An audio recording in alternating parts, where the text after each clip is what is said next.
Всем привет из Питера, города, где даже дождь поет как мелодия. Сегодня мы нацелим наши бинокли на личность поистине эпического размаха. Культовый британский исполнитель, мастер по извлечению звуков из черно-белых клавиш рояля и из собственного рта в режиме пения. Человек, чья внешность в оригинальной комплектации, скажем так, не дотягивала до гламурных стандартов, посему недостаток броскости он с лихвой компенсировал гардеробом, в котором павлины удавились бы от зависти, и оптическими приборами на носу такого немыслимого дизайна, что в них можно было принимать сигналы с Марса. Джентльмен, прошедший огонь, воду и пересадку волосяного покрова на голове. В анамнезе серьезные терки с белой дамой и зеленым змеем.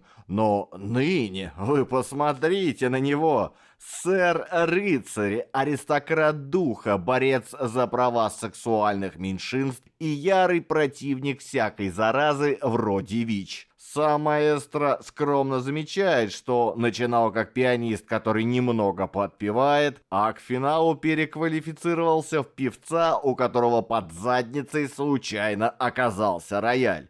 И заметьте, слава на него не рухнула кирпичом с крыши. Имя этого неутомимого пианиста – Реджинальд Кеннет Дуайт, хотя вы его знаете просто как сэра Элтона Джона.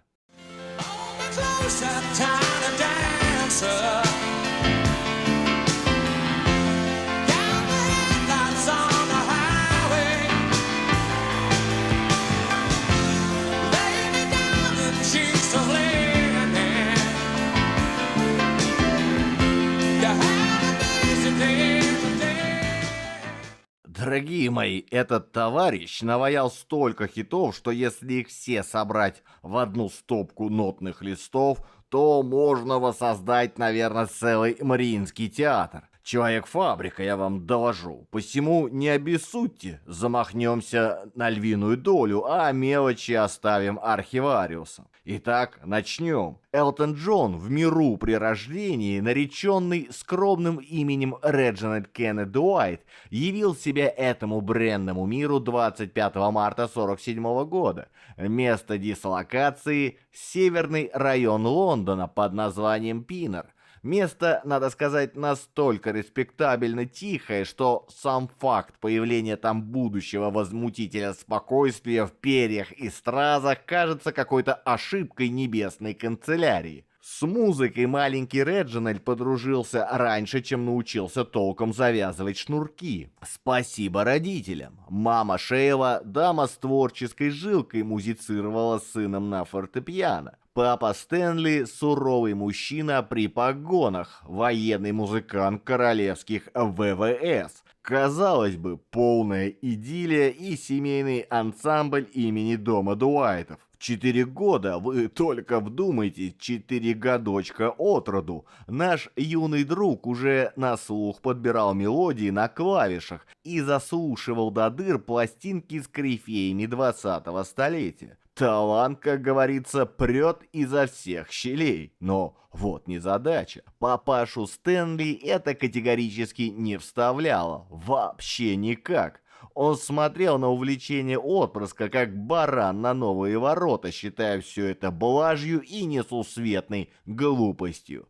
Знаете эту классическую английскую историю? «Сынок, займись делом, иди в банк, а не бренчи на рояле». Вот это оно самое. Даже спустя годы, когда Реджинальд Кеннет перевоплотился в сэра Элтона Джона с мешком денег и рыцарским титулом, упрямый папаша не посетил ни единого концерта своего отпрыска.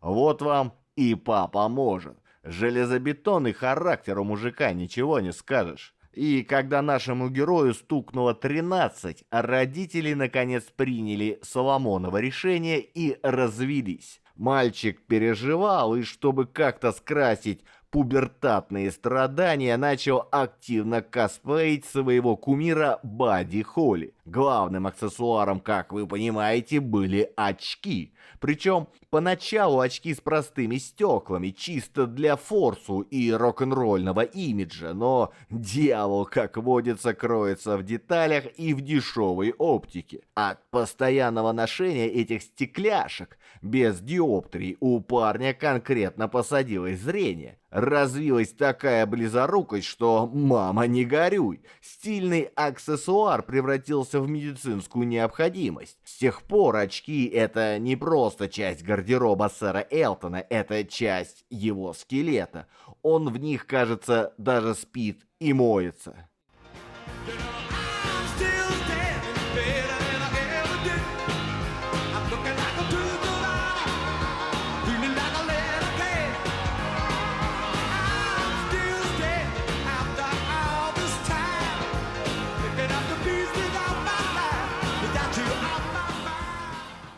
Ну, дорогие мои радиослушатели, продолжим листать семейный альбом нашего героя. Значится, в возрасте 11 лет, когда нормальные пацаны гоняют в футбол во дворе и воруют яблоки у соседа, наш Реджинальд совершает кульбит, достойный пера Диккенса. Мальчик выигрывает стипендию в Королевскую академию музыки. Не в кружок юного баяниста при Доме культуры, а самый, что ни на есть, Royal Academy of Music, господа.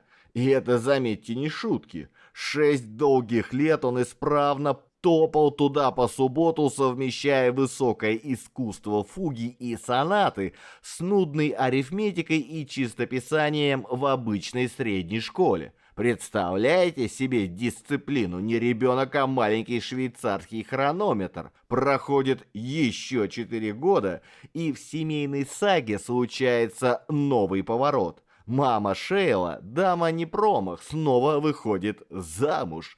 И вот тут фортуна наконец-то улыбнулась нашему юному дарованию. Отчимом стал не какой-нибудь брюзжащий пенсионер с тапочками, а дизайнер Фред Фейрбрезер. Человек с фантазией и, что самое главное, с пониманием того, что бренчание на клавишах – это не обязательно дорога в ад или в бухгалтерию. Фред поддержал увлечение пасынка, видимо, именно от него пошла эта знаменитая тяга к боа из перьев и расшитым камзолом. Гены дизайна просочились, так сказать, духовно. Ну, а дальше, как водится в биографиях будущих миллионеров, первый выход на сцену. В 16 лет наш герой впервые предстал перед почтеннейшей публикой. Не на стадионе Уэмбли, конечно, а в каком-то занюханном местном клубе, но лиха беда начала. С тех пор каждую неделю, как по расписанию, он наяривал на фортепиано и пел. И знаете, кто был его самым преданным фанатом? Правильно, мама! Шейла старалась не пропускать ни одного концерта, что, учитывая тогдашний репертуар и уровень шума, делает ей честь как матери-героине. За вечер работы юный талант получал около фунта. Деньги для школьника просто неприличные. Пахло не то чтобы Шанелью номер 5, но накопить на мечту позволяло. А мечта была простая и конкретная. Электрическое пианино. И ведь накопил же.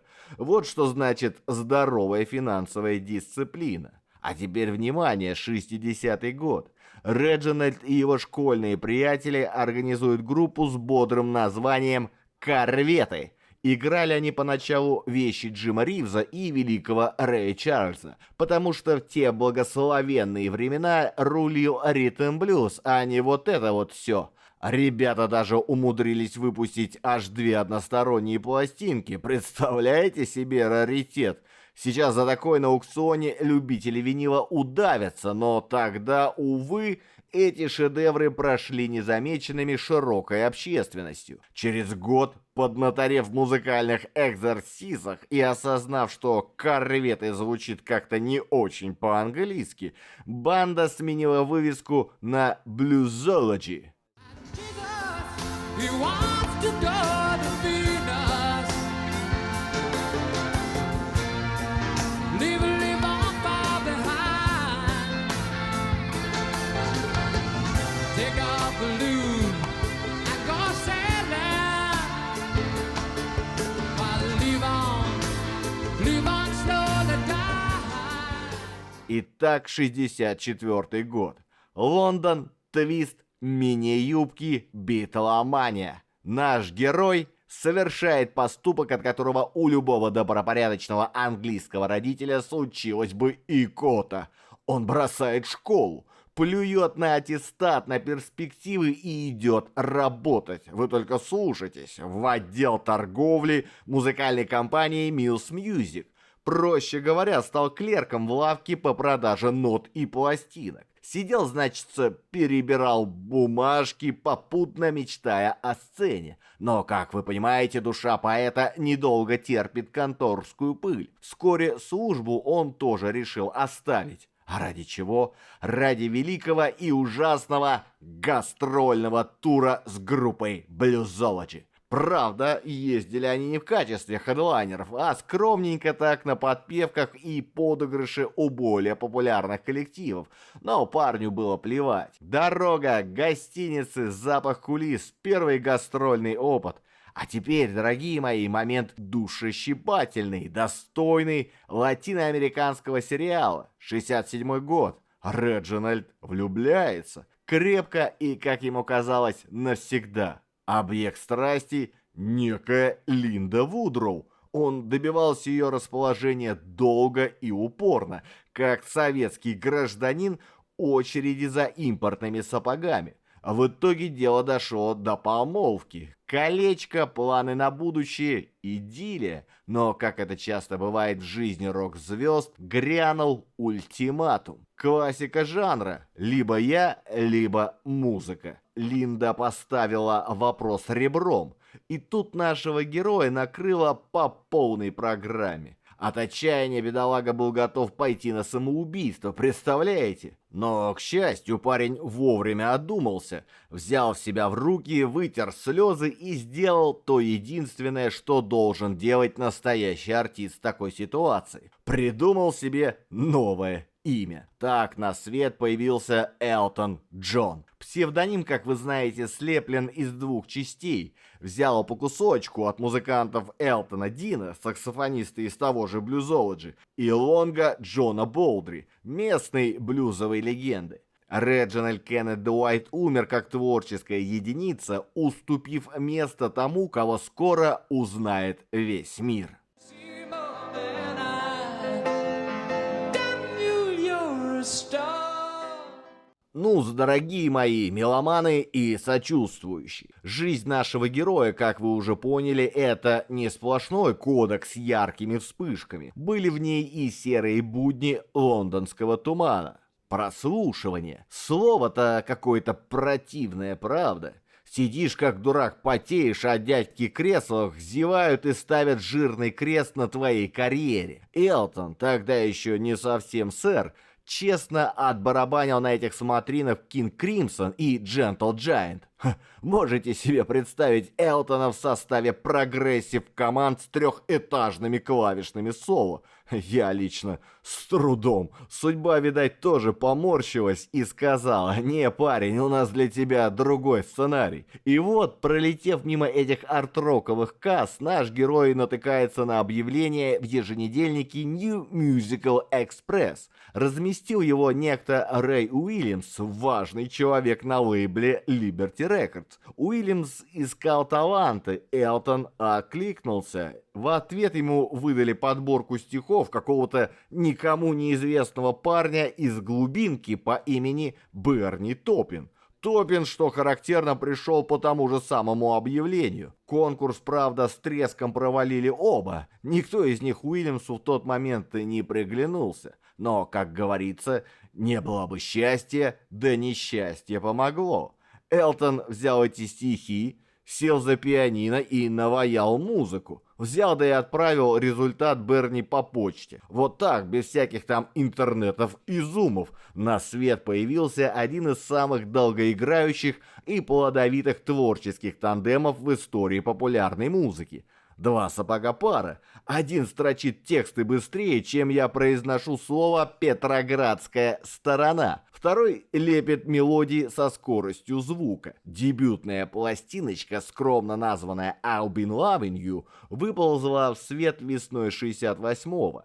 Критики, надо отдать им должное, покивали головами, написали что-то одобрительное в духе «подает надежды», но касса, друзья мои, осталась девственно пуста. Денег эта грампластинка не принесла ни пени. Топин тем временем вошел во вкус, мог набросать текст за час, отослать Джону, а тот за полчаса приделывал к нему музыкальный скелет. Если же вдохновение не шло, Берни просто заказывал следующий лирический набросок. Конвейер, да и только. А чтобы не умереть с голоду, наш будущий миллионер в стразах и боа подрабатывал на студиях, записывая кавер-версии актуальных хитов для так называемых бюджетных лейблов, которые продавались в супермаркетах между консервированным горошком и собачьим кормом. Вот там-то и набивал руку и карман молодой сэр Элтон. Take me to the pilot of your soul. Take me to the pilot, lead me through the chamber. Take me to the pilot, I'm but a stranger. Take me to the pilot, lead me through the chamber. Take me to the pilot, I'm but a stranger. Na na na, na na na, na na na, na na na na.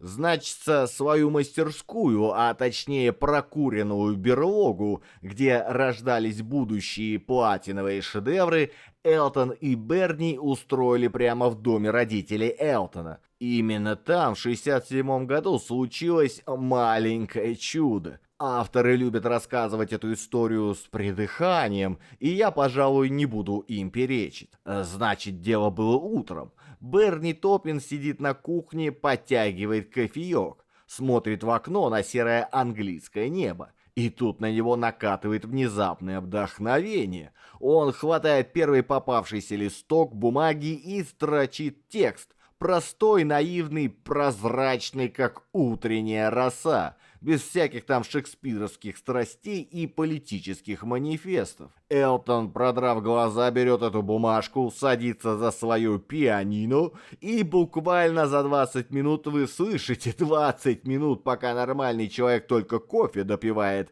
набрасывает музыку. И знаете, что самое интересное? Это, пожалуй, один из самых наивных и чистых песен во всем необъятном каталоге сэра Элтона. И певец, и поэт тогда были юны, не обстреляны, и чувства их были легкие и открыты, как форточка в питерской коммуналке летом. Текст «Your Song» не обращен к кому-то конкретному. Никакой тебе Линды Вудроу или загадочной незнакомки. Это просто крик души влюбленного юноши, у которого в карманах ветер свищет, а единственное сокровище — это собственная песня. И он, как рыцарь, кладет ее к ногам своей дамы сердца. Трогательно до слез, ей-богу. Но самое смешное, господа, во всей этой истории то, что наши гении не спешили ее публиковать. Your Song пылилась в загашнике аж до 70-го года, пока не вышла вторым синглом со второго альбома, скромно названного «Элтон Джон». И даже тогда... Представьте себе глубину маркетингового идиотизма. Песню поначалу засунули на вторую сторону сингла, как довесок к основной композиции «Take Me to the Pilot». Типа «На тебе, слушатель, бодрый рок-н-ролл», а на обороте так, баллада для девочек. Но ушлые диджеи, эти жрецы винилового культа, сразу раскусили, где собака зарыта. Они переворачивали пластинку и ставили в эфир именно Your Song. Народ валом валил в магазины и требовал ту самую медленную песню. В последующих тиражах, скрипя зубами и проклиная собственную глупость, лейбл поставил Your Song на сторону А, где ей и положено было быть с самого начала. Результат: 7-е место в Британии и 8-е в Штатах. Скромные цифры по нынешним меркам, но именно с этой песни, дорогие мои, с этой хрупкой и честной твоей песни началась долгая и неувядающая популярность Элтона Джона. I hope you don't mind. I hope you don't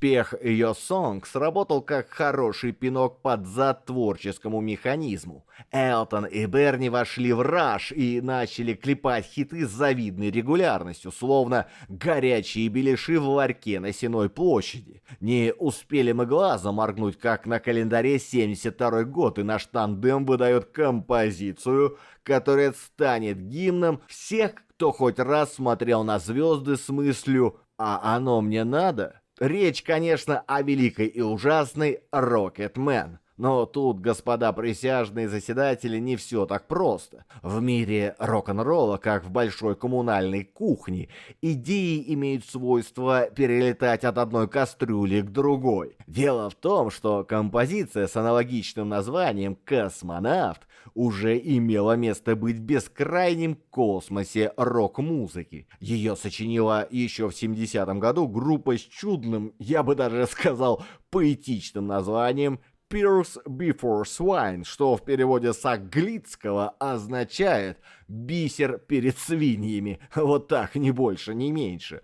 По сути, тот текст был кратким пересказом, такой дайджест для ленивых, новеллы великого фантаста Рэя Брэдбери. Помните эту душещипательную историю? Космонавт, который живет на 2 дома, в будни бороздит просторы вселенной, а по выходным пытается жарить сосиски на заднем дворе с женой и детишками. Разрывается бедолага между долгом и семейными трусами. И вот когда он решает, все, мужики, последний полет, и на пенсию копать грядки, случается то, что должно было случиться. Его корабль летит прямиком на солнце. Эффектный финал, ничего не скажешь. И с тех пор семья космонавта, проклиная дневное светило, бодрствует только по ночам, шарахаясь от солнечных зайчиков. Берни Топпин, наш поэт-лирик, никогда не отрицал влияние той самой песни, но как истинный художник утверждал, что непосредственным пенделем к вдохновению послужил огонек в ночном небе. То ли падающая звезда решила эффектно покинуть чат, то ли банальный самолет заходил на посадку в аэропорту Хитроу.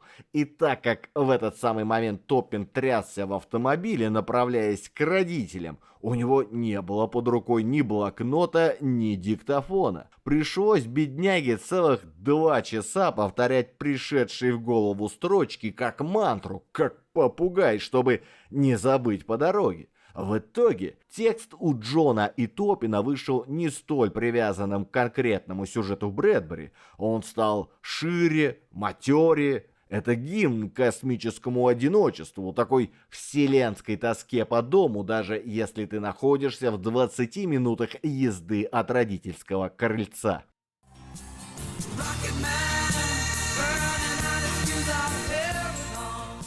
Ну что, друзья мои, если вам по душе то, что здесь звучит и мелькает, сделайте мне одолжение. Щелкните тот самый колокольчик и не поскупитесь на палец вверх. А если уши после просмотра требуют продолжения банкета, все мелодии, что прозвучали, собраны для вас в одном месте, в моей группе ВКонтакте. Заходите как к себе домой. Хочется напрямую в эфир что-то сказать, историей поделиться или видеороликом интересным, добро пожаловать в мой телеграм-канал, там всегда на связи. И признаюсь по секрету, весь этот праздник жизни я делаю своими руками после трудового дня на одном лишь энтузиазме. Так что если считаете, что труд этот не напрасен и достоин грошика футляр скрипки, поддержать старину можно через Бусти, через ВК Донатс или просто кинув уголька в топку на карту. Все координаты, как водится, оставил на клочке бумаги под этим видео.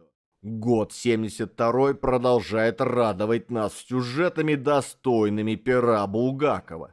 Наш герой в порыве гастрольного зуда забирается аж в Австралию, в край кенгуру, коал и невероятно живучих тараканов. И там, в этих антиподах, он натыкается на хит местечковой группы с говорящим названием «Daddy Cool». Песенка называлась «Eagle Rock», что в переводе означает «Орлиный рок». Задорная, я вам доложу, вещица. Чистый, незамутненный, ранний рок-н-ролл, от которого у любого приличного человека ноги сами начинают выписывать кренделя. И эта простота и энергия так впечатлила Элтона, так шарахнула по его ностальгическим струнам души, что он решил: все, баста, тряхну-ка я стариной и отдам дань уважения музыке своего детства, тем временам, когда рок был молодым, волосатым и небритым. Так на свет Божий явилась композиция, герой которой с щемящей грустью в голосе вспоминает золотые денечки, когда рок был молод, сам он был строен и зелен, и лихо отплясывал с некой подружкой по имени Сьюзи дикованный танец под названием «Крокодил». Тут надо заметить, что в начале 60-х, в эпоху свистопляски и твиста, новые танцы действительно плодились как грибы после питерского дождичка. Чуть ли не каждую неделю какая-нибудь новая конвульсия. Правда, справедливости ради, крокодил рока в том бестиарии не водилось. Зато был танец «Аллигатор». И ту же самую зубастую рептилию мы встречаем в заголовке старого хита Билли Хейли «See you later, alligator». То бишь, увидимся позже, аллигатор. Чувствуете, куда ветер дует? Но Crocodile Rock пропитан цитатами не только текстуальными. Музыка там слоеный пирог из аллюзий. Взять хотя бы знаменитый фальцет в припеве. И да, господа, все эти писклявые красоты Элтон, будучи мужчиной серьезным, исполнял сам без помощи хора мальчиков-зайчиков. За этот дурашливый фальцет на нашего героя даже подали в суд. Представляете уровень проблем у людей? Приходит злющий композитор Бадди Кей и заявляет: «Ваш фальцет, сэр, самым бессовестным образом содран из моей нетленки Спиди Гонсалес, хит 62-го года, который исполнял сладкоголосый Пэт Бун». Дело, конечно, замяли, хотя Элтон Джон, надо отдать ему должное, искренне недоумевал. «Какой к лешему плагиат!» — восклицал он, поправляя свои гигантские очки. Вся эта песня — один большой винегрет, микс из отсылок к рок-н-роллу 50-х и начала 60-х. Это же оммаж, пастиш, стилизация. И он был прав. Но самое забавное в этой истории то, что бешеная популярность Crocodile Rock искренне удивляла самих авторов Элтона и Берни. Они-то, наивные души, считали эту песню хоть и забавной, но сугубо одноразовой. Типа спел, выбросил, забыл. А оно вон как повернулось. Biggest kick I ever got was in a thing called the Crocodile Rock. While the other kids are rocking round the clock, we were hopping and bopping to the Crocodile Rock. Ну что ж, дорогие мои акулы капитализма и просто сочувствующие. В биографии нашего героя наступает момент, когда он из просто музыканта решает переквалифицироваться в акулу шоу-бизнеса. А началось все, как это часто бывает, с дружеской попойки и жалости к ближнему. У Элтона, значится, был закадычный друг и по совместительству гитарист в его группе, некто Дэвид Джонстон. Хороший парень, руки из правильного места, голова на плечах. И вот однажды этот самый Дэви, видимо, поддавшись парам виски и творческому зуду, поведал Элтону о своей сокровенной мечте — выпустить сольный альбом. Элтон, надо отдать ему должное, парень был отзывчивый. Он вместе со своим тогдашним менеджером Джоном Ридом начал обивать пороги звукозаписывающих студий. Они звонили, ездили, наливали, уговаривали, но, увы и ах. Абсолютно все переговоры оказались тщетны. На боссов лейблов талант Дэвид Джонстона производил такое же впечатление, как прошлогодний снег на дворника. И вот тут-то в голову нашему герою приходит гениальная в своей простоте мысль, достойная какого-нибудь хитрого одесского коммерсанта. Если гора не идет к Магомету, значит мы построим свою гору. Решено. Делаем собственное предприятие, свою контору, свой лейбл. И главной благородной бескорыстной целью всего этого капиталистического мероприятия было Правильно, помочь общему другу записать этот чертов сольник. Наивные чистые души. И вот представьте себе картину «Весна 73-го года». Элтон Джон, собрав в охапку приятелей, знакомых, полузнакомых и просто сочувствующих, широко отмечает создание собственной фирмы звукозаписи, гордо нареченной Rocket Record Company. И знаете, что самое смешное во всей этой истории благотворительности? В первый год своего существования этот свежеиспеченный лейбл, созданный для несчастного Дэви Джонсона, выпускает альбом самого Элтона Джона под названием «Не стреляйте в меня, я всего лишь пианист». И эта пластинка, разумеется, намертво закрепляется в верхушках чартов Великобритании, принося новоявленным бизнесменам горы золота и мешки славы. Вот так, господа, хотели помочь другу, а помогли в первую очередь себе любимым. Teacher,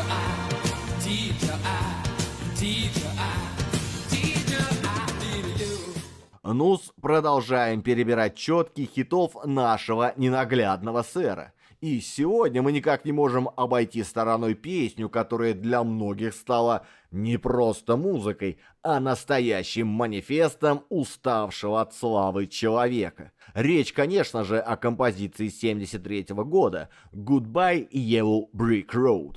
Эту красивую, чуть меланхоличную балладу в духе софт-рока некоторые особо рьяные критики признают чуть ли не лучшей композицией во всем творчестве певца. И знаете, в их словах есть резон. Песня цепляет не только мелодией, от которой щемит в груди, но и текстом. Название «Прощай, дорога из желтого кирпича» уже само за себя говорит. Даже ежу, не смотревшему кино, понятно, что текст изобилует метафорами и отсылками к знаменитой сказке Фрэнка Баума «Чародей из страны Оз». А если быть уж совсем точным, к одноименной экранизации 1939 года. Как вы помните, именно по дороге из желтого кирпича девочка Дороти со своими друзьями, соломенным чучелом, железным дровосеком и трусливым львом, топала в изумрудный город. Шли они туда с надеждой, что великий и ужасный чародей исполнит их заветные желания. В тексте Топина эта самая дорога превратилась в метафору пути героя к успеху. Блестящий, яркий, манящий мир богачей, звезд и бесконечных вечеринок с шампанским. Казалось бы, иди по кирпичикам, хватай удачу за хвост, но не тут-то было. Лирический герой песни, добравшись до этого самого изумрудного города шоу-бизнеса, вдруг глубоко разочаровывается фальшью и циничностью всего этого маскарада. Ему становится тошно от пустых разговоров, надутых губ и подсчета чужих денег. И как и Дороти, наш герой вдруг осознает простую истину. То, что он искал по всему свету, изначально было при нем. Дом, семья, простые человеческие радости, а не блеск софитов. И он, как и Дороти, отчаянно желает вернуться назад, к корням, плюнуть на все и сказать этому кирпичному безобразию свое решительное «гудбай». Красиво, трогательно, до слез, но поэзия поэзией, господа, а жизнь жизнью. Мы-то с вами знаем, что наш сэр Элтон, поплакав у рояля, за плуг не встал. В родной Пинер пахать огород не поехал и дорогу из желтого кирпича на проселочную грунтовку не сменил.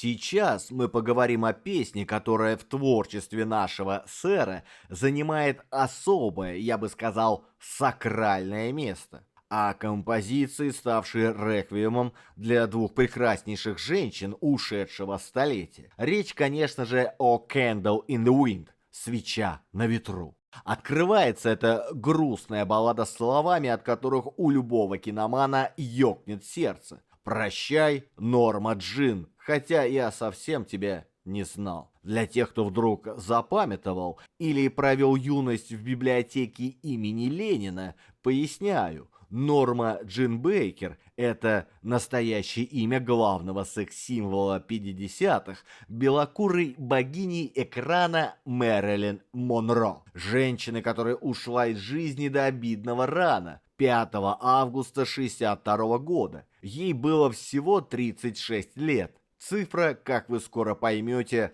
роковая. Правда, автор текста, наш старый знакомый Берни Топпин, человек честный, признавался. Песня, по сути, не столько про конкретно Мэрилин, сколько посвящение всем, чья жизнь оборвалась на пике славы, на взлете, когда аплодисменты еще звучат в ушах. И метафору эту самую «свеча на ветру» он, представьте себе, подчеркнул из некролога, посвященного другой рано сгоревшей звезде, могучей и безбашенной Дженнис Джоплин. Вот такие культурные перекрестки. And it seems to me you lived your life like a candle in the wind. Трогательная баллада в 1974 году заняла скромное 11 место в чартах Британии, а в Америке синглом тогда и вовсе не вышла. Лежала себе пластинка на полочке, пылилась как старая фотография, но, как это часто бывает с великими песнями, у нее случилось второе рождение.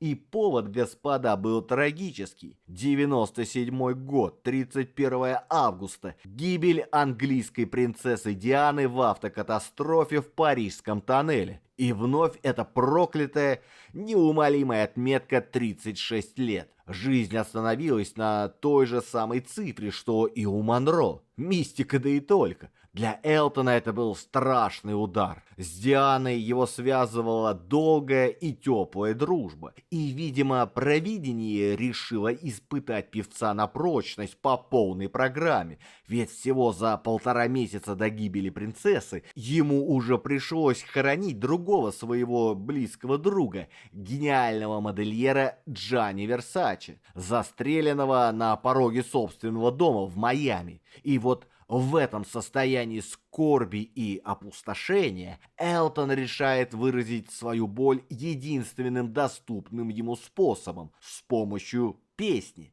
«Свеча на ветру» подходила по всем параметрам. Мелодия, настроение – это щемящая нота прощания. Оставалось только изменить текст. Чувствуя колоссальную ответственность перед памятью подруги и всей нации, Топпин, по его собственным словам, долго искал первые строчки. Он хотел с первых же слов дать понять: погибшая принцесса была не просто известным и замечательным человеком, а настоящим национальным достоянием, цветком нации. И когда родилась та самая строчка «Прощай, английская роза», остальной текст, по словам Берни, полился сам собой без особых усилий. 13 сентября 1997 года новая версия песни вышла на сингле и, учитывая обстоятельства, имела феноменальный успех. Это был не коммерческий хит, это был национальный траур, застывший в виниле. Было продано около 33 миллионов пластинок. Сингл признали самым коммерчески успешным в мире поп-музыки за всю историю. Ну, почти.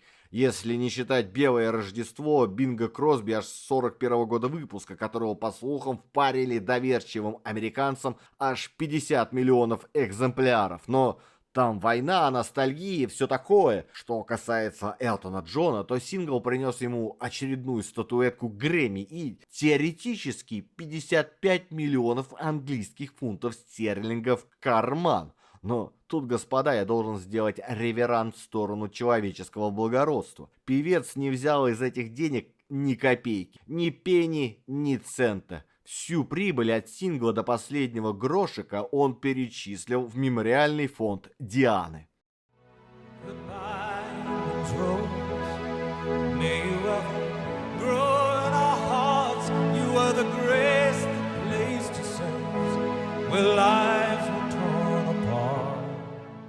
Ох, дорогие мои, 74-й год для нашего сэра, это я вам доложу не просто дата в календаре, это год, когда он решил, что быть просто рок-звездой, продающей миллионы пластинок, это скучно и мелко для его необъятной натуры. Начнем с кинематографа. Звонит как-то Элтону великий и ужасный гитарист The Who Пит Таунсенд и говорит: «Слушай, старина, есть дело». Режиссер Кен Рассел, снимая киноверсию нашей рок-оперы «Томми». Хотим, чтобы там были сплошь музыканты, а не эти голливудские кривляки. Роль есть небольшая, но заметная. Местный парень. Споешь? Элтон, который никогда не страдал отсутствием артистизма, с радостью принял предложение. И вот представьте картину. В этом сюрреалистическом безумии появляется наш герой в немыслимых очках и исполняет свой номер. Правда, если вы моргнете во время просмотра или отвлечетесь на бутерброд, вы рискуете его пропустить. Вся его роль эпизодическая. В общей сложности в кадре он провел около 4 минут. He stands like a statue, becomes part of the machine. Feeling out of bounds, always playing clean. В том же 74-м Элтон выдает альбом под названием «Карибу». И вот тут начинается драма. Пластинка, значится, бодро забирается на первое место в США. Народ сметает ее с прилавков, как гречку в кризис. Но критики, эти злые языки, разрывают ее в клочья. Разгромные рецензии, уничижительные отзывы. А все почему? Ходили упорные слухи, что Элтон записал этот альбом всего лишь за 2 недели, в перерывах между концертами, на коленке, так сказать. Ну, знаете, когда вдохновения нет, а контракт горит. Пытаясь хоть немного залезать раны после критического погрома, музыкант решает: а ну вас всех к лешему, пойду-ка я займусь тем, что действительно люблю. А любил наш сэр, как выяснилось, не только рояль и боа из перьев, но и добрый старый футбол. Да так любил, что взял да и приобрел футбольный клуб Уотфорд. Не значок купил и не абонемент на сезон, а весь клуб целиком вместе с газоном, воротами и потными футболистами. И стал его президентом. Вот так легко и непринужденно. Everything is like the sun going down on me. Но музыка, как вы понимаете, сама его нашла. В то же самое время на горизонте появляется фигура культовая, легендарная, экс-Битл Джон Леннон. Представляете, Джон Леннон собственной персоной приглашает Элтона поучаствовать в записи своего сольного альбома. Элтон, разумеется, согласился, не раздумывая ни секунды. Кому ж от такого отказываются? Их совместный сингл взлетает на первое место в чартах, и вот тут-то Леннон делает широкий жест. Он соглашается выступить вместе с Элтоном на сцене в Мэдисон Сквер Гарден. И они грянули не только эту самую свежую песню, но и некоторые хиты Битлз. В тот вечер в Нью-Йорке можно было умереть от счастья.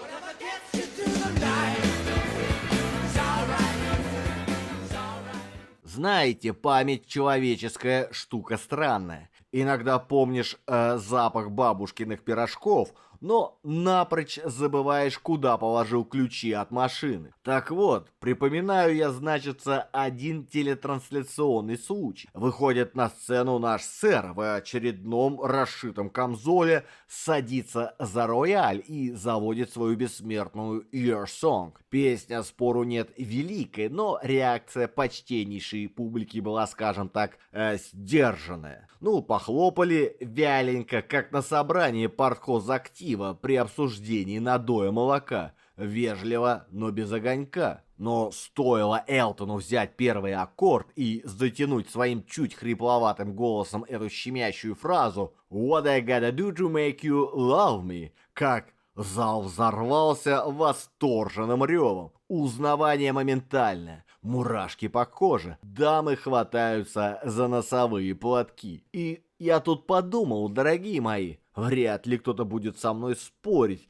если я заявлю со всей пролетарской прямотой: нет в репертуаре певца более известной и любимой у нашего слушателя песни. В переводе значится «прости такое трудное слово».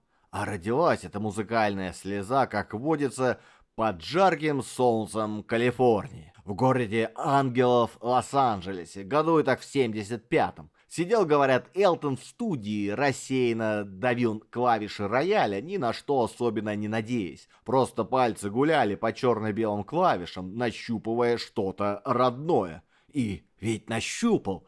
Та самая щемящая минорная мелодия, от которой у любого нормального человека сердце сжимается в точку. Показал он эти наброски своему верному оруженосцу Берни Топину, а тот, не отходя от кассы, тут же выдал первые строчки. Топин потом признавался, что у него было полное ощущение, будто текст уже лежал в закромах его головы, готовым, как консервы в бункере, а мелодия просто дернула за колечко и вытащила эти слова наружу. И добавлял наш поэт, что песня — это квинтэссенция чувств человека, который из последних сил пытается спасти умирающие отношения, хотя глубоко внутри, в самой печенке уже знает, они давно мертвы. Оттого и прости сказать так трудно, что признаешь окончательный крах. What have I gotta do to make you love me? What have I gotta do to make you care? Sorry Sims вышла синглом в 1976 году и, разумеется, успешно покорила хит-парады по всему миру. Но, что интересно, второе дыхание песни придала версия 2002 года. Элтон Джон, уже будучи мэтром и живой легендой, записал ее дуэтом с английским бойс-бэндом Blue. Парни, конечно, выглядели как его внуки, но результат оказался оглушительным. Первое место в Британии, и новое поколение узнало, что такое настоящая боль. И, наконец, финальный пронзительный аккорд в судьбе этой композиции. Считается, что Sorry Sims стала последней песней, спетой великим аксакалом соула и ритма блюза Рэем Чарльзом. Представьте себе, весна 2004 года. Слепой гений исполняет эту песню дуэтом с Элтоном Джоном. А уже 10 июня его сердце остановилось. Так «Прости» стало не просто хитом, а своего рода реквиемом по целой эпохе.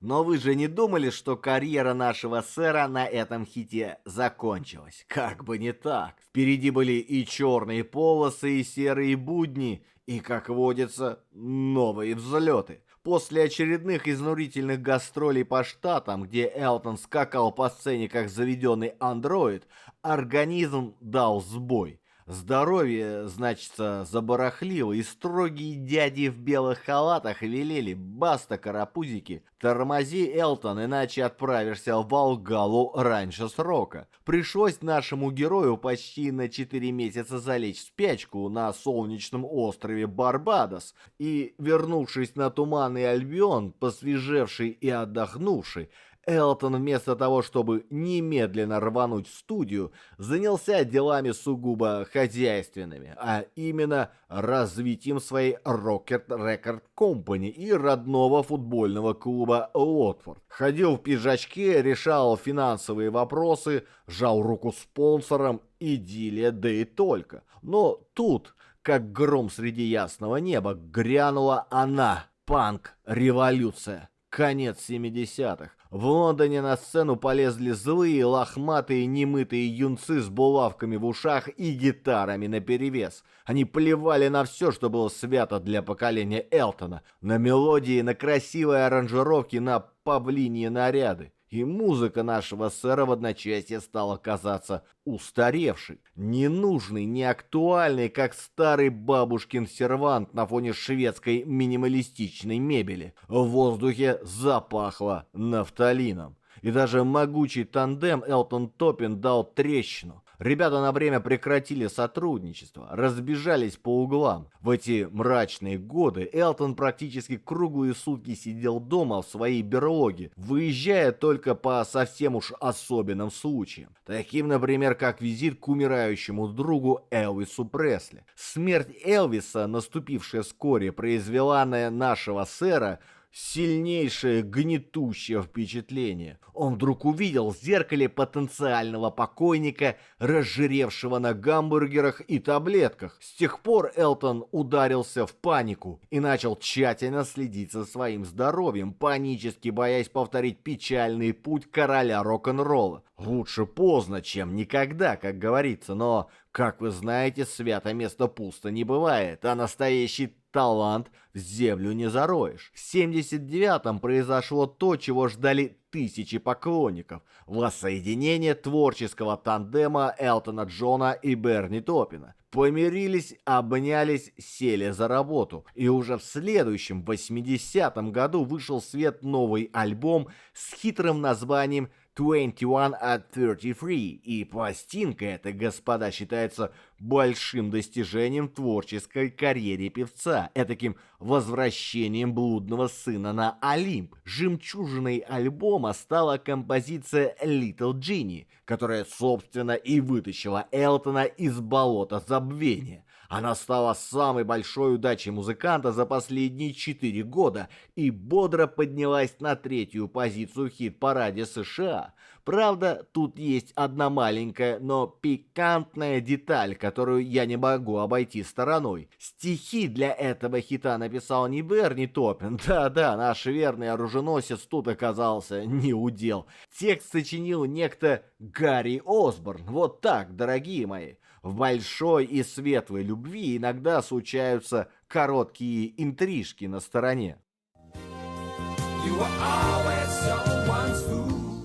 Настал тот самый момент в нашем повествовании, когда сюжет делает крутой вираж и переносится в наши, так сказать, Палестины, в местах, где березки и медведи на улицах, и отдел культуры ЦК КПСС решает, что можно слушать пролетариату, от чего у него немедленно протухнет моральный облик. Итак, на календаре 79-й год.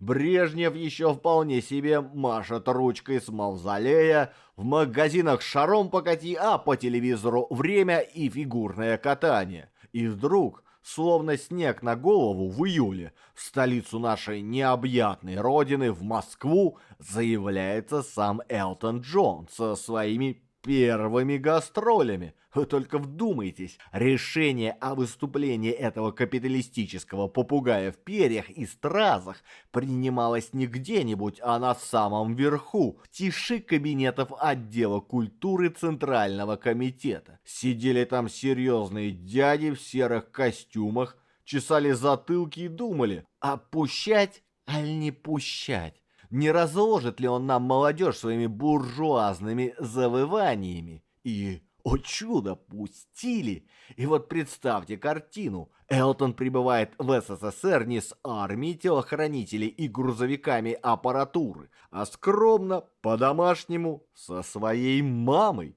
И гуляет по московским улицам, значится, без всякой охраны. Просто идет человек в нелепых по тем временам очках, смотрит на серые витрины, а навстречу ему удивленные прохожие. Кто-то, может, и узнавал это лицо по контрабандным пластинкам, но большинство, я думаю, шарахалось, полагая, что это сбежавший артист из цирка на Цветном бульваре. Но нашему герою было глубоко плевать на условности. У него была мечта, настоящая, почти детская, попасть на футбольный матч советских команд. И ведь осуществил же. Посидел на трибуне, поорал, поболел за наших, как признавался потом сам маэстро. Ему был не важен гонорар, деньги, тлен. Ему было дико интересно заглянуть за железный занавес, пощупать эту загадочную русскую душу своими руками.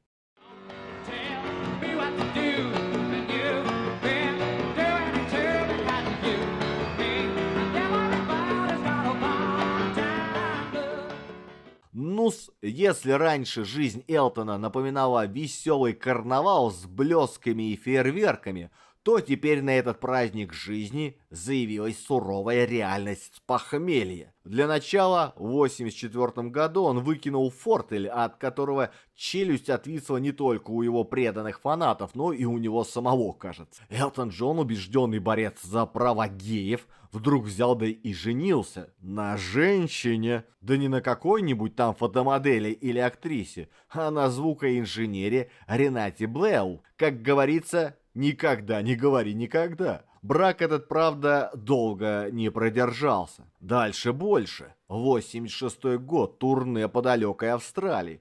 Жара, кенгуру, бесконечные концерты. И вдруг посреди всего этого безобразия Элтон открывает рот, а оттуда вырывается только сиплый петушиный крик. Потерял голос. Для певца это все равно, что для балерины лишиться ноги.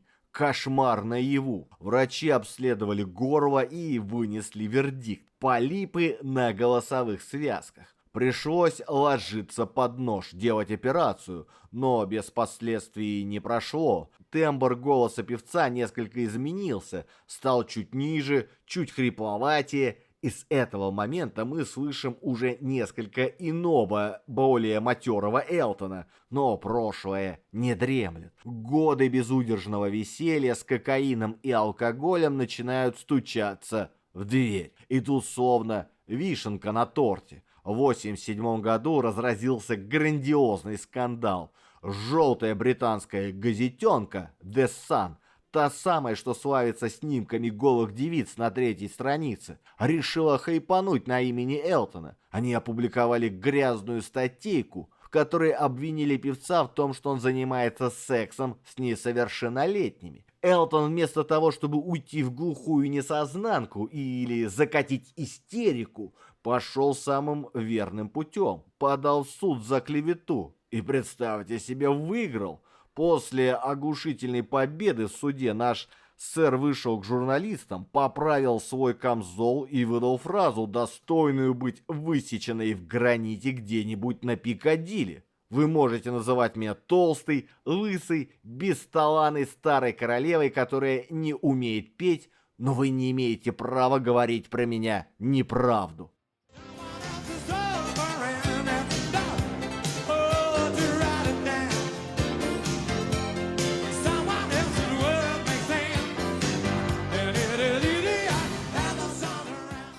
Дорогие мои меломаны, эстеты и просто жертвы холодной войны. На календаре у нас значится 85-й год. Рейган и Горбачев меряются ядерными кнопками, в мире царит паранойя, а Берлинская стена стоит себе, разрезая город на две половины, словно нож-бутерброд. И в самый разгар этого вселенского напряжения наш сэр Элтон выдает песню, от которой у любого нормального человека щемит в груди и хочется немедленно снести все границы к чертовой матери. Речь, конечно, о шикарнейшей композиции «Никита». И ладно бы просто песня, так ведь клип на нее снял не кто-нибудь, а сам Кен Рассел, один из ведущих и, пожалуй, самых безумных гениев британской кинорежиссуры. И это, господа, не клип в современном понимании, где девицы трясут силиконом под автотюн. Это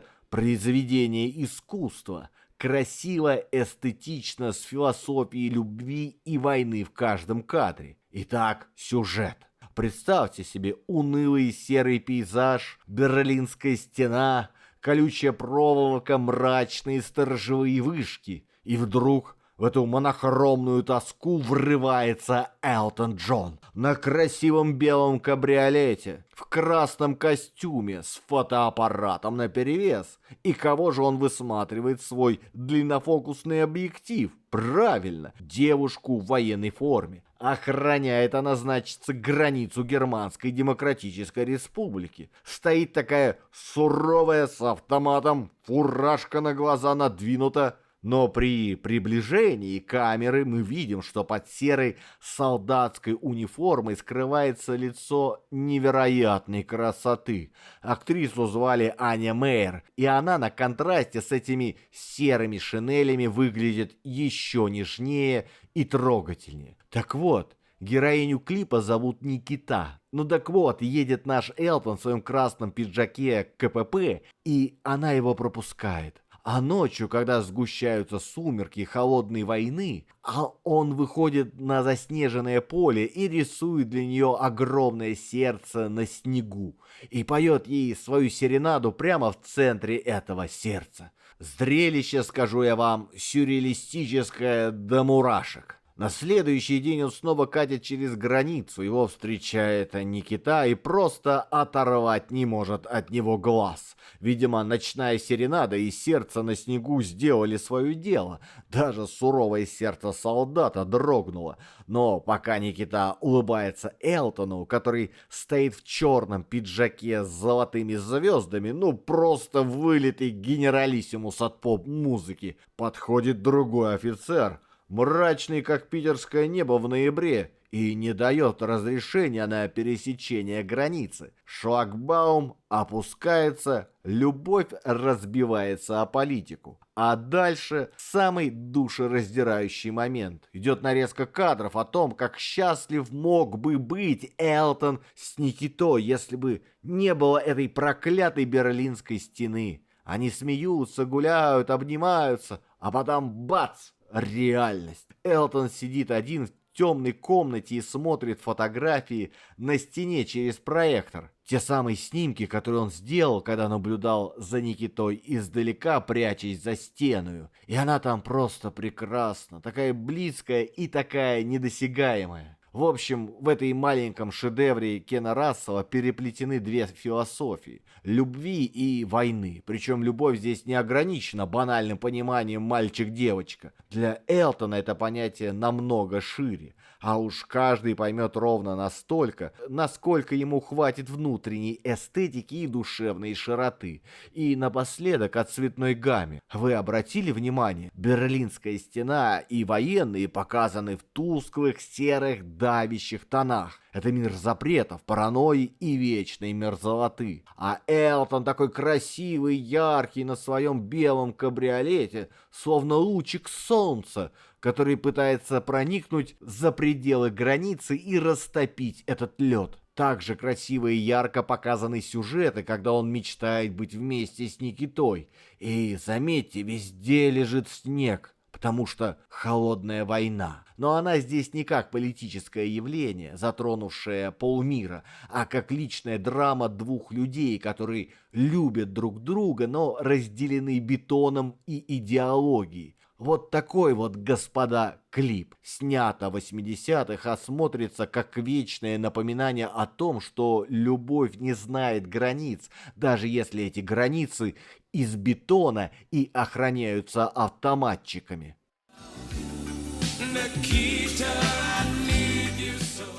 Итак, 84 год. Футбольный клуб Уотфорд, тот самый, который наш сэр Элтон приобрел по велению левой пятки и любви к игре, совершает немыслимое. Он пробивается в финал Кубка английской футбольной лиги. Элтон, преданный фанат, владелец и глава правления в одном флаконе, сидит на трибуне в своих немыслимых очках, и вот во время традиционной предматчевой церемонии болельщики затягивают гимн, и на глазах у нашего сэра выступают слезы. Трогательный момент, ничего не скажешь, но футбол, как известно, игра жестокая. В тот день Уотфорд проиграл клубу Эвертон. Проходит несколько лет, и в 88-м наш герой ставит новый рекорд. 5 аншлаговых концертов в легендарном Мэдисон Сквер Гарден в Нью-Йорке. Общее количество выступлений в этом зале достигло 26. И Элтон побил рекорд, который до этого держала американская группа Grateful Dead. Казалось бы, живи и радуйся, купайся в лучах славы. Но именно этот год стал, пожалуй, переломным. В прямом и переносном смысле. На престижнейшем аукционе Сотбис в Лондоне было выставлено на продажу более 2000 предметов. Костюмы, очки, безделушки, даже коллекция из десятков тысяч музыкальных записей, которую он с любовью собирал и каталогизировал годами.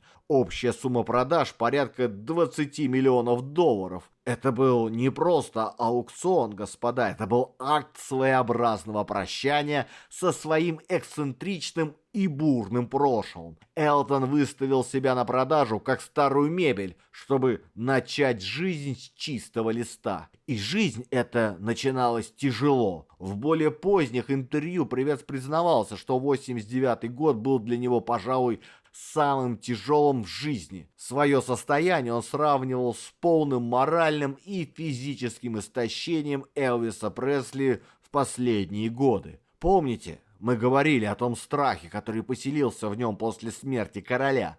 Так вот, он почти материализовался. Добила Элтона история Райана Уайта, подростка из Индианы, больного СПИДом.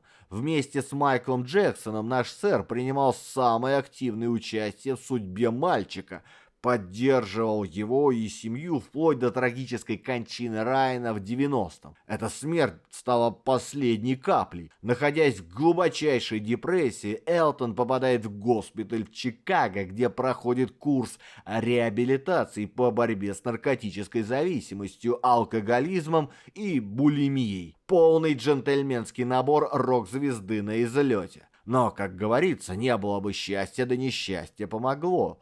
После лечения наш герой теряет вес, делает очередную, на этот раз удачную пересадку волос и перебирается в новую резиденцию в Атланте, штат Джорджия. Жизнь с чистого листа, помните? И как венец этого возрождения, в том же 89 году Элтон наконец-то достигает первого места в британском хит-параде с синглом «Sacrifice». Сам Берни Топпин называл эту песню одной из лучших, что они когда-либо написали вместе. Они хотели написать не очередную слезливую балладу про «люблю, не могу», а рассказать целую историю. Историю о том, как встретились и полюбили двое, как им пришлось расстаться, но расстаться по-хорошему, по-доброму, не причиняя боли и не принося жертв. Но если мы попытаемся разобрать достаточно бессвязный набор слов, из которых Элтон Джон составил текст песни, то жертва в другом. В отказе от интрижек на стороне. Как бы то ни было, песня вошла в альбом Sleeping with the Past и оставалась на вершине хит-парада 6 недель.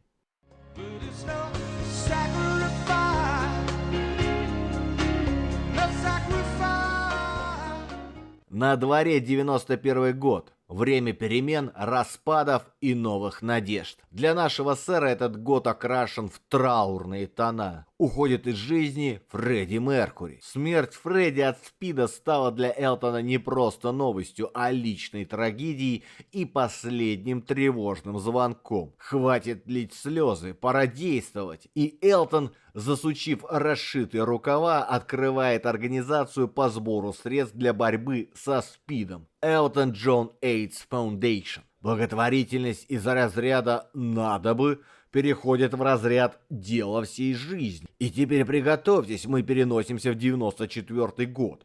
В мир, где солнце встает над саванной, а на сцену выходят не рок-звезды в коже, а рисованные львы, бородавочники и сурикаты. Компания Disney затевает грандиозный проект, анимационный фильм «Король Лев». И кому, как вы думаете, они доверяют музыкальное оформление? Правильно, нашему сэру Элтону Джону в компании с поэтом-песенником Тимом Райсом. И вот тут, дорогие мои, случилось то, чего не ждали даже самые смелые маркетологи Диснея. Фильм стал самым коммерчески успешным рисованным мультфильмом всех времен и народов. Он обошел и Белоснежку, и Золушку, и всех Микки Маусов вместе взятых. И песни, записанные для него, сыграли в этом далеко не последнюю роль. Это вам не просто фоновая пим-пам-парарам. Это хиты, которые дети мычали, не зная слов, а родители напевали в душе. Вы только вдумайтесь в эту цифру. Из 5 песен, номинированных на премию «Оскар» в том году,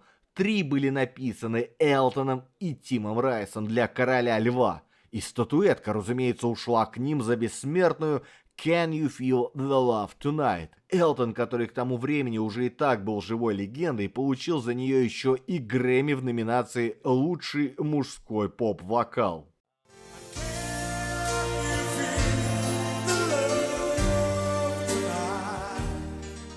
Ну, дорогие мои, раз уж мы заговорили о Короле Льве, нельзя просто взять и пройти мимо песни, которая заставляет даже самого черствого сухаря из юридического отдела почувствовать себя частью чего-то великого и вечного. Речь, конечно, о Circle of Life. Круги жизни. И история ее создания, я вам доложу, это образец творческой эффективности, достойный занесения в книгу рекордов Гиннесса, где-то между поеданием гамбургеров на скорость и метанием мобильных телефонов. Началось все как водится, с ключевой концепцией. Значит, вызывает к себе Тима Райса большой босс из Дисней и говорит: «Тим, старина, нужна песня». Но не просто песня, а манифест про жизнь льва, про смену поколений. Старый уходит, молодой приходит. Кто-то ест, кого-то едят. Все взаимосвязано, все сурово, но естественно. И чтобы это была мощная самостоятельная штука, вступление к фильму, а не про похождение какого-то конкретного хвостатого персонажа. Райс, будучи профессионалом экстра-класса, кивнул, почесал затылок и сел за текст. И вот тут, внимание, начинается самое интересное. На дворе, напоминаю, 90-е годы. Интернет еще пищит модемом, а смартфон — это фантастика уровня «Звездных войн». Как же происходил обмен гениальными идеями? А очень просто, господа, по факсу. Да-да, по тому самому аппарату, который жужжит и плюется бумагой. Райт строчит текст, заправляет его в факс, и листок выползает где-то в особняке у Элтона. Тот, получив эти каракули, садится за рояль, быстренько наигрывает демо-версию и отправляет кассету обратно в Лос-Анджелес. Но самый поразительный факт, от которого у меня, старого циника, до сих пор ползут мурашки по спине, заключается вот в чем. Получив по факсу текст Circle of Life, Элтон Джон создал музыку и записал демо всего за 1,5 часа. Вы только вдумайтесь, 1,5 часа.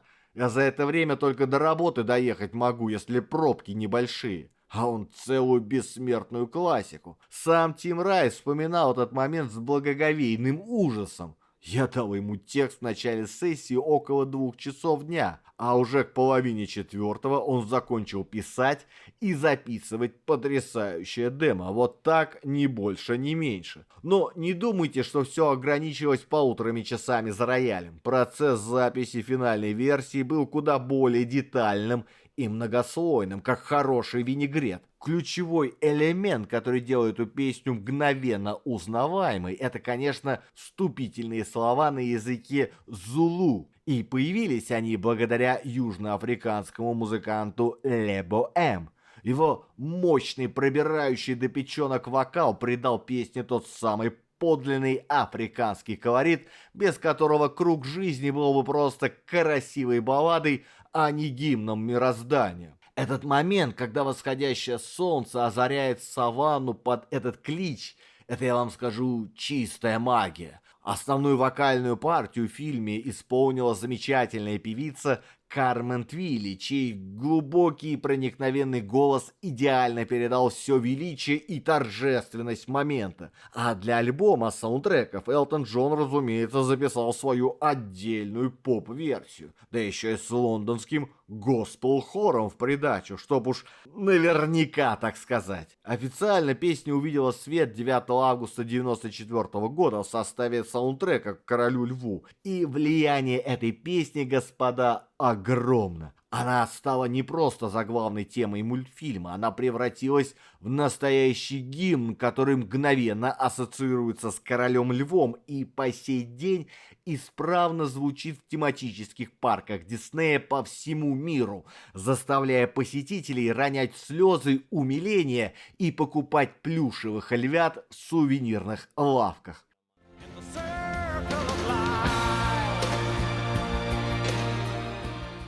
Итак, едем дальше. 94 год. Торжественный момент, фанфары, блеск софитов. Элтона Джона торжественно вводят в зал славы рок-н-ролла. Это вам не хухры-мухры, это пантеон, где на мраморных табличках с золотом выбиты имена тех, кто создавал музыку нашей бурной молодости. Но, что характерно, еще раньше, в 92-м, его вместе с верным оруженосцем Берни Топином приняли в зал славы авторов песен. Там, видимо, посмотрели на каталог их хитов, переглянулись и поняли, не пускать этих двоих просто кощунство. А дальше больше. На календаре 95-й и королева Елизавета II, дама строгая, но справедливая, изволит произвести нашего героя в командоры ордена Британской империи. Но это как премия лучшему работнику месяца, только в масштабах всей бывшей империи, над которой никогда не заходит солнце. Но и это еще не финал. Вскоре Элтону Джону был дарован титул рыцаря-бакалавра. И с этого самого момента простой парень из Пиннера Реджинальд Кеннет Дуайт официально и навеки вечный превратился в Элтона Джона с приставкой «сэр» перед именем, со всеми вытекающими почестями и правом носить смешную шляпу на официальных мероприятиях. Но наш сэр не тот человек, который будет почивать на лаврах, попивая чай с бергамотом и звеня медалями. Нет, он по-прежнему в деле. В том же 95-м он выдает альбом с патриотичным названием «Сделано в Англии». Видимо, решил напомнить всем этим панкам и новым романтикам, кто тут настоящий британский продукт, не подлежащий обмену и возврату. Одна из жемчужин этой пластинки – композиция под названием «Поверь», тоже не затерялась в эфире.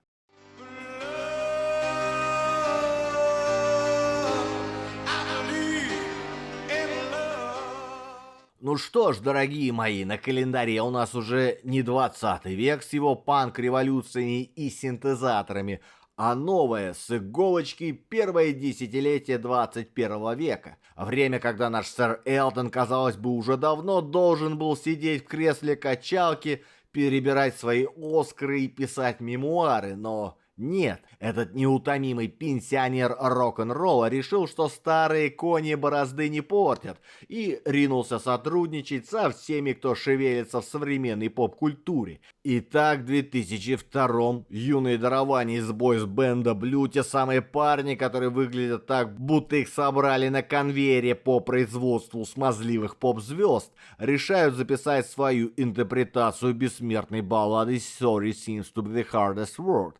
Видимо, понимая, что без отцовского благословения далеко не уедешь, они приглашают самого Элтона поучаствовать в записи. И сэр, будучи в хорошем расположении духа, соглашается. Но и это еще не все чудеса.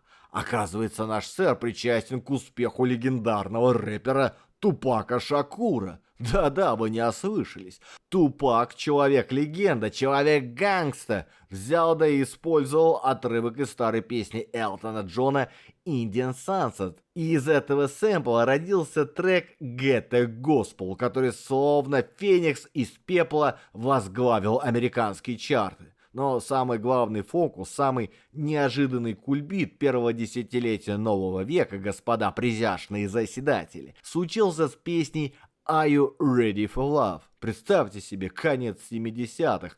Элтон записывает эту композицию, и она остается практически незамеченной. Лежит себе на полке, пылится никому не нужная, как старый проигрыватель в эпоху айподов. И вдруг, словно по мановению волшебной палочки, какого-то сумасшедшего диджея, в 2003 году ее переиздают. И тут начинается форменное безумие. Песня, которая провалялась в архивах четверть века, сразу же занимает первые места в хит-парадах. Молодежь, не нюхавшая пороха 70-х, сходит с ума по этому ретро-звучанию.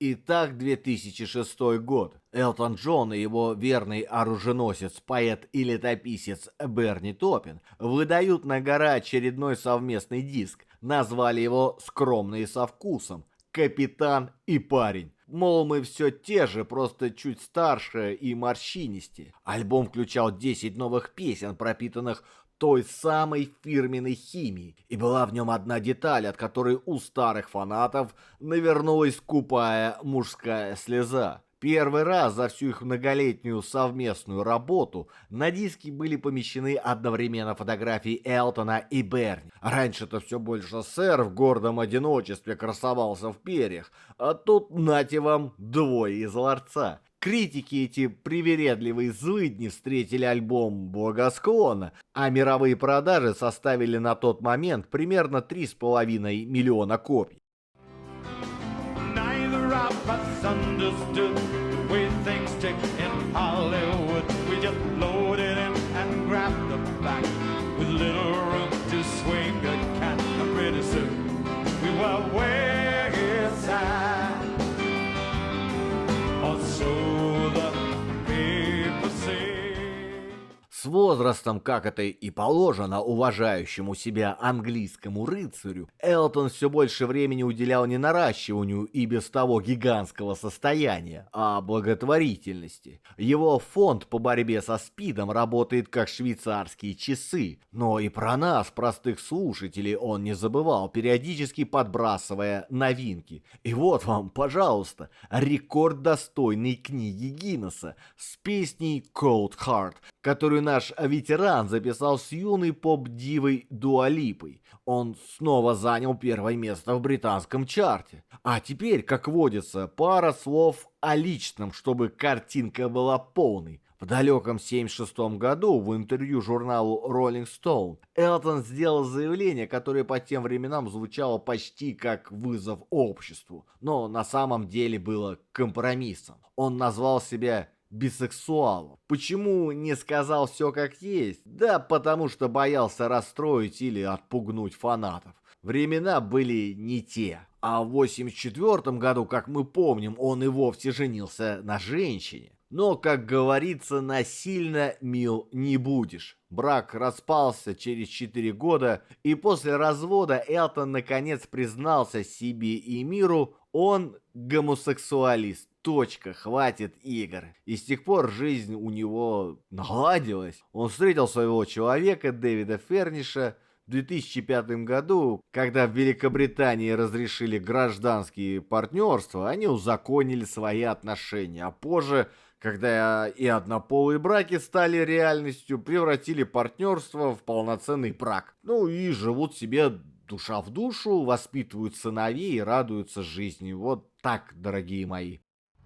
And I think it's gonna be a long, long time till touchdown brings me round again to find I'm not the man we think I am at home. Oh, no, no, no. 2010 год. Выходит альбом с говорящим названием «Союз». И это, заметьте, не очередной сборник хитов для домохозяек, а совместная работа с Леоном Расселом, американским певцом, автором, человеком, чье имя для посвященных звучит как пароль в закрытый клуб меломанов. И тут Элтон выдает фразу, от которой у всех поп-продюсеров должно быть «случилась изжога». Он заявляет: «Мне больше не нужно делать поп-записи». Вы только вдумайтесь, человек, чье имя стало синонимом поп-музыки на десятилетия, объявляет о своей творческой свободе. Это, знаете ли, звучит как декларация независимости. Мол, отныне я буду делать,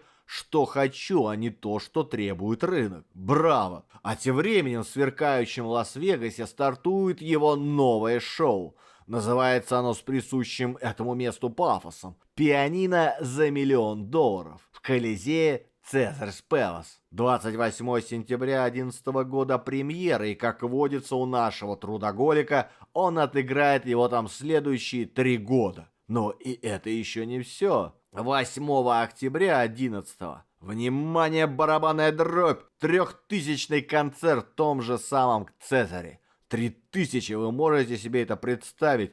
Это ж сколько поэток и перьев сменилось за эти годы. Дальше по списку. 31-й студийный альбом Элтона под названием «Трамплин для прыжков» выходит в сентябре 13-го. И, несмотря на все заявления о непопсе, пластинка бодро взлетает на 3-е место в Британии и 4-е в США. В октябре 15-го анонсирует 32-й альбом с жизнеутверждающим названием «Чудесная безумная ночь», который увидит свет 5 февраля 2016-го. А еще, представьте себе, наш сэр засветился в боевике. Да-да, в фильме «Кингсман. Золотое кольцо», в том самом, где костюмы сидят как влитые, а зонтики стреляют. Элтон сыграл там самого себя и сделал это, надо признать, с присущим ему самоироничным блеском.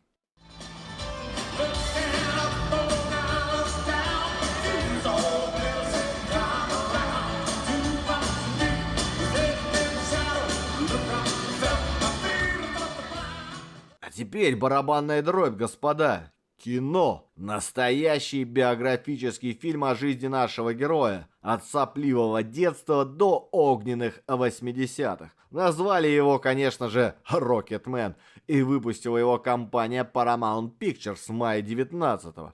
Режиссер Декстер Флетчер. Тот самый парень, который героически доделывал «Богемскую рапсодию». А главную роль самого Элтона сыграл обаятельный Террен Эгертон. Ирония судьбы. Элтон уже появлялся в образе самого себя вместе с Эгертоном в тех самых «Кингсманах». Видимо, случилась химия, и специально для этого фильма они вместе записали новую песню. И, о чудо, она принесла ему 2-й Оскар. Словно круг замкнулся, и от «Короля льва» он вернулся к истории о самом себе. И, наконец, вишенка на этом многослойном торте. В октябре 19-го выходит его первая и единственная автобиография под коротким и емким названием «Я». Аудиокнигу начитывает тот самый Террен Эгертон, но пролог и эпилог исключительно голосом самого сэра Элтона.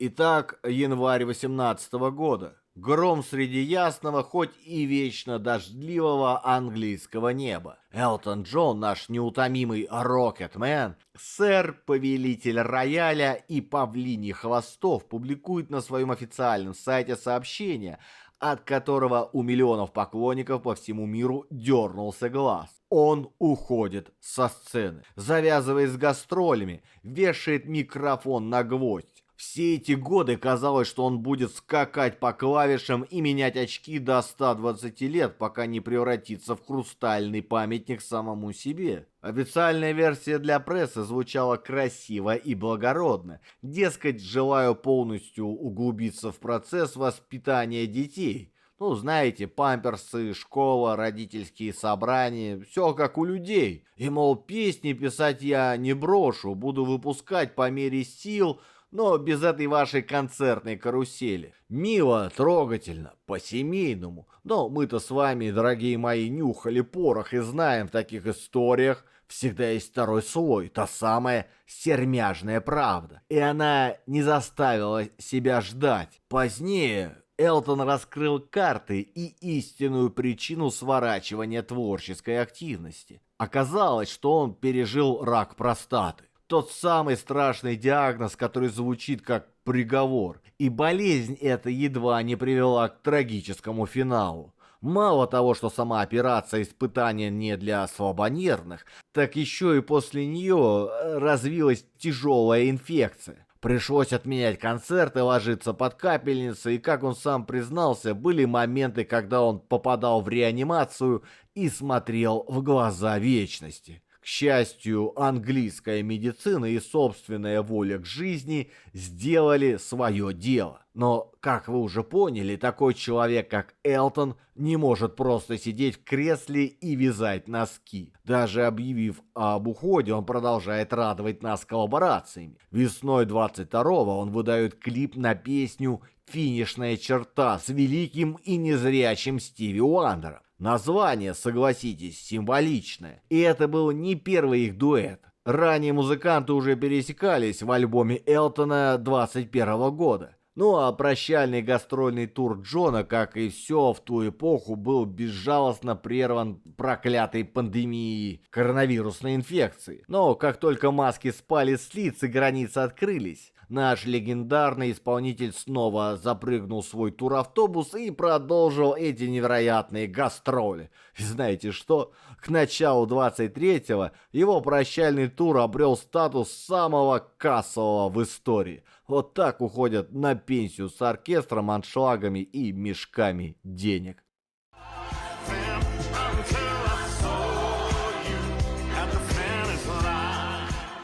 Начало 24-го.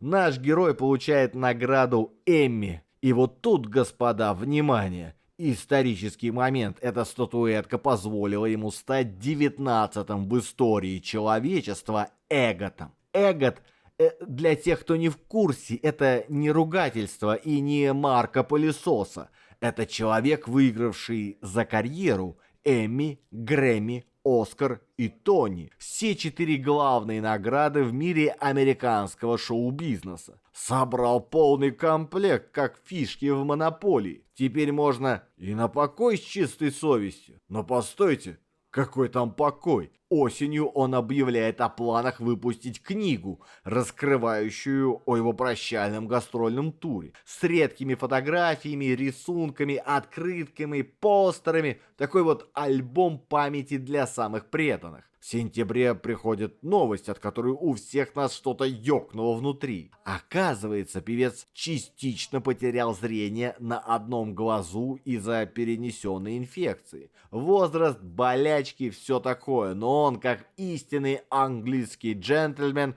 встречает эти удары судьбы с улыбкой и самоиронией. Список того, чего у него нет, он зачитал словно перечень боевых ранений. У меня нет миндалин, аденоидов и аппендикса. У меня нет простаты, у меня нет правого бедра и обоих коленей. Но я все еще здесь. И на закуску, чтобы мы уж точно не расслаблялись, февраль 25-го Элтон анонсирует запись совместного альбома с американской певицей Бренди Карлайл.